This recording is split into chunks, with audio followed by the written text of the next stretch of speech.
Uma lei federal que passa a vigorar nesta semana obriga escolas, clubes e agremiações a ter ações contra o bullying.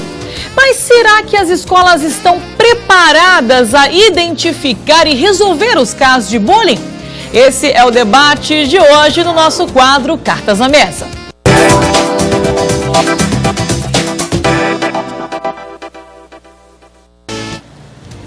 Muito bem, vamos começar o nosso debate. Estamos aqui muito bem acompanhada pela Vanessa Banks, que é jornalista e escritora. Bem-vinda, Vanessa, tudo bem? Temos também a nossa psicóloga clínica, a doutora Marília Fedilk. Obrigada também pela presença, doutora. E também, é claro, a coach Letícia Peters também está com a gente para esclarecer um pouco mais sobre isso. Eu vou começar com a doutora Marília falando ali da nossa pergunta na cabeça já. As escolas estão preparadas para colocar em vigor essa lei que foi sancionada essa semana, doutora? Com sinceridade, eu acredito que ainda não.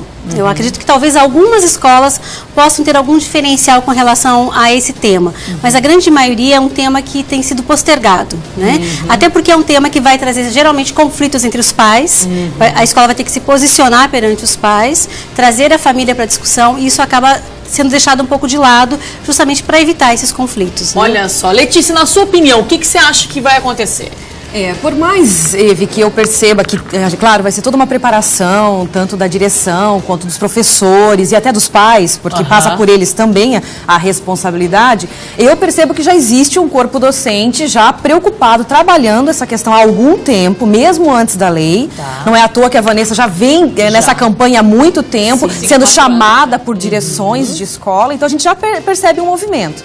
Né? A minha experiência com o bullying na escola, ela passou por uma direção que foi muito firme, sabe? Que chamou pai, que chamou mãe, que teve todo um acompanhamento e que conseguiu resolver da melhor forma. Então, eu acredito que já tem muita gente preparada. Letícia, aliás, Vanessa, desculpa, no seu tempo, se tivesse essa lei, talvez você não teria passado por tantos traumas, né? Olha, para ser sincera, eu concordo com a doutora Marília. Eu acredito que muitas escolas não estão preparadas. A gente tem, inclusive, uma outra lei que fala que obriga as escolas a colocarem no conteúdo, falar sobre a cultura negra e indígena. Desde 2009 nós temos essa lei e não está sendo cumprida. Nossa. Então, por que agora, para falar de bullying, a gente estaria cumprindo? Então, eu estou bem cética. Eu encontro todos os dias professores que não acreditam em bullying, que falam, olha, eu também sofri e estou vivo. Então, o que vocês têm que ficar... É muito comum, verdade. Exatamente, que vocês estão de frescura. Exatamente. Todos os dias eu luto contra professores que pensam dessa forma, pais e mães que também pensam assim. Então, é realmente difícil. Doutora Marília, é traumático mesmo? O que pode acarretar um bullying na infância, na adolescência e depois na vida adulta? Nós estávamos até comentando antes de começar o programa que é importante com relação ao bullying a gente não focar somente na vítima, né, do bullying. Então, em primeiro lugar, para alguém cometer o bullying é porque essa pessoa já foi vitimizada de alguma maneira. Né? Não é natural do ser humano a maldade, essa mesquinharia, essa violência. Então, quando uma pessoa comete o bullying, a gente tem que já olhar para o agressor. Porque esse agressor já foi vítima de alguma maneira, de alguma forma de violência, seja psicológica, seja comportamental, da maneira dos pais tratarem em casa, ou presenciou violência. Então, ali já está o primeiro traumatizado, aquele que está cometendo o bullying. E aí, claro, a pessoa que sofre o bullying realmente é um trauma que vai interferir na vida pessoal dela. Muitas vezes a criança está repetindo aquilo que ela já viveu, ou até o que ela vive dentro de casa. Letícia, você acha que essa vivência dentro de casa traz, então, nitidamente na escola? Vai de quem captar isso? O professor? Está em quem? Passa muito por uma sensibilidade, porque é um limiar muito tênue entre uma brincadeira e o bullying. É um limiar. Então, o que a Vanessa coloca aqui sobre essa questão de muita gente ainda fazer brincadeira do tipo que, eu passei por isso, né? Então tá tudo bem. Mas não é bem assim. Tem muitas crianças que a gente tem que entender que cada ser humano é de um jeito, cada ser humano tem um coração diferente, tem uma alma diferente. Exatamente, cabe a gente ter empatia com essas pessoas, né? Sim. Não é porque a gente não morreu que não pode ter solidariedade. E o que piora muito a questão hoje em dia do bullying é o cyberbullying, né? Na internet, as pessoas acham que não serão punidas, podem falar o que quiserem. Sim. Não é bem assim, né? Não é bem assim. Temos uma participação de uma telespectadora pelo WhatsApp da RIC TV Record no 8884-6107. Mande a sua sugestão, mande a sua opinião também. Tem aqui a Ana Carolina, ela diz: na minha opinião, é muito importante sim falar sobre isso nas escolas, pois hoje em dia há muito preconceito e não apenas por cor, mas também por obesidade. Eles queriam falar com a Vanessa sobre isso. Vanessa, você que está dando muitas palestras nas escolas, você tem o seu livro, a gente pode mostrar Sim. também para o pessoal de casa. O que a sua experiência diz? O bullying está mais frequente em qual é o tema? Exatamente. O que eu acabei confirmando é que a obesidade... mesmo? É sim, o que a Ana falou pra gente. Exatamente. É o que tem mais reclamação. Em segundo lugar, por conta de cor e depois pela questão da homossexualidade. Mas realmente, a pessoa às vezes nem é assim, aquela obesidade, é só gordinho, mas o pessoal já deita e rola em cima e acaba estraçalhando a autoestima da pessoa, né? Doutora Marina, uma pessoa que passa bullying em relação à obesidade, ela tem como recuperar esse trauma depois? Todo bullying ele tem uma recuperação, é um trauma, mas precisa ser compreendido que é um trauma e que precisa de ajuda. Existe algum trauma que não é recuperável? Que a pessoa vai morrer com esse trauma? Existe isso? A gente sabe o trauma mais difícil realmente de tratamento é o abuso sexual. Certo. Tá? Mas a gente tem que acreditar na capacidade de neuroplasticidade do nosso cérebro, ou seja, a nossa capacidade de mudança e de cura. Então, por mais sofrimento que a pessoa tenha sofrido com o bullying, se ela tiver o contingente familiar de suporte, se a escola der esse suporte também e ela receber ajuda profissional, ela vai se recuperar. Tá? Eu diria para você que no consultório que eu vejo é que as pessoas vítimas de bullying, elas guardam essa dor, às vezes até a vida adulta, tem bloqueio de falar em público, de se posicionar, justamente porque foram vítimas de bullying. Mas eu vejo alguns pacientes meus que foram vítimas que eles vão pesquisar como é que estão aqueles que fizeram o bullying comigo. Olha só. E eles ficam muito chocados, porque geralmente são pessoas que não estão bem. E se você vê na estatística, são aqueles que mais têm problemas com a polícia, com problemas com drogas, problemas de agressividade. Então, quer dizer, prova-se, a pesquisa mostra que quem comete o bullying também não está bem. Não é mesmo? Exatamente. Então, por isso que a gente tem que focar não apenas na vítima, mas no agressor, porque a pessoa que está fazendo isso, ela não está bem. Sim. Né? O agressor é a primeira vítima da história, então ele tem que ser acolhido também. Agora, a importância de toda a direção estar preparada, que é o tema de hoje, É né? isso que eu queria falar contigo, Letícia. Você, como já foi professora, como que você pode orientar os professores que estão nos assistindo? Porque existem muitos pais que não deixam o professor mal falar um tom mais sério com a criança. Eu acho que também vai ter uma questão disso. Não, com meu filho você não vai falar nada sobre isso. Ou não vai corrigir meu filho, não. Como é que a gente pode lidar com isso?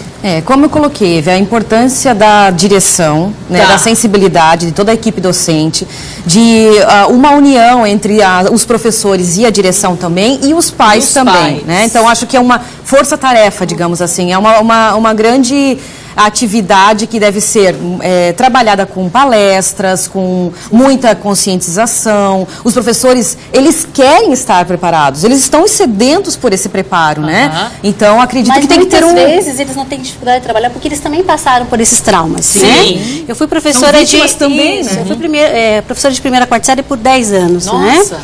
E eu sempre penso o seguinte, a gente como professor em sala de aula, a gente tem um poder imenso.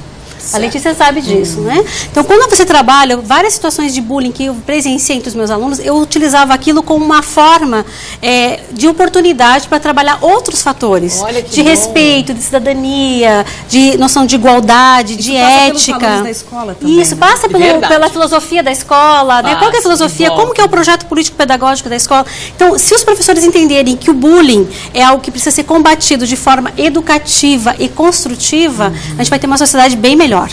Tenho certeza disso. E tem mais uma participação aqui com a gente no nosso debate no Cartas na Mesa. Deixa eu ver aqui. Sobre bullying. Sou mãe de alguém com transtorno de déficit de atenção. Olha só. E o que eu mais vejo é se falar em inclusão, sem preparo dos professores, o que acaba se tornando uma forma de exclusão também. É isso, doutora Maria? Realmente, mas aí a gente tem um outro fator que é a questão da inclusão e exclusão. Isso tem sido muito discutido pelos pais, né, levantado essa bandeira, justamente porque percebem que não há o preparo dos professores. Não é uma questão, a gente tem que deixar muito claro, não é uma má vontade dos professores. Às vezes é uma questão de estrutura da própria escola, do próprio sistema educacional, para lidar com essas situações. Até mesmo das universidades, que estão preparando os professores, né, para o mercado de trabalho. Então, hoje já existe toda uma preocupação a mais numa licenciatura, até numa ementa de uma licenciatura, porque existem coisas novas, né, que são temas que hoje, claro, a gente está acostumado na mídia a falar sobre isso, mas na sala de aula, a sala de aula que prepara o professor ainda também não está preparada. Eu, como uma pessoa TDAH, que eu sofri por conta disso, né, porque os professores acabavam me taxando como a preguiçosa, a menina que não está afim de fazer nada. Cabeça na lua. Exatamente, a menina distraída, né? Então, ela não quer estudar, então fica aí. Eu precisava de ajuda. Então, eu sofri muito por essa coisa de não entenderem, não quererem compreender, enfim.